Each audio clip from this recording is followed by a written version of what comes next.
মাননীয় মুখ্যমন্ত্রী এটাকে 250 বেডের ঘোষণা করাতে কালিয়াগঞ্জবাসীরা খুব আনন্দিত ছিল, কিন্তু এখন পর্যন্ত শুধু বিল্ডিং কনস্ট্রাকশন হয়েছে এবং খাতায় কলমে উদ্বোধন হয়েছে, কিন্তু আমরা ব্যক্তিগতভাবে পেশেন্টদের মারফতে বা আমাদের দৃশ্যমান যা অবস্থা তাতে দেখছি সেখানে হসপিটালের পরিকাঠামোগত উন্নয়ন হলেও বাস্তবিক ক্ষেত্রে রুগীদের ক্ষেত্রে যে পরিষেবাগুলো পাওয়া উচিত সেগুলো সিংহভাগই কিছুই পাচ্ছে না মানুষ।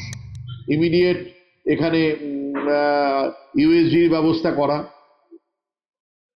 এখানে প্যাথোলজিক্যাল এক্সামিনেশনগুলো সিস্টেমেটিক ওয়েতে যাওয়া, আর ওপিডির সিস্টেমটা ঠিক করে রাখা, ও ওপিডিতে সিস্টেমেটিকভাবে চিকিৎসকরা যাতে উপস্থিত থাকেন তার জন্য ব্যবস্থা নেওয়া, রুগীদের যে খাদ্য প্রণালী দেওয়া হয় সেগুলোর মান গত ব্যাপারটা খুব বেশি নজর দেওয়া।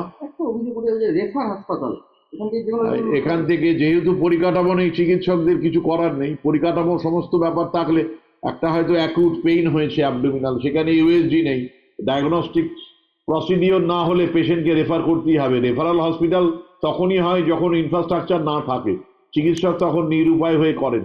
আর বেশিরভাগ চিকিৎসকই হসপিটালে সময় কম দেন, প্রাইভেট প্র্যাকটিস বেশি করেন।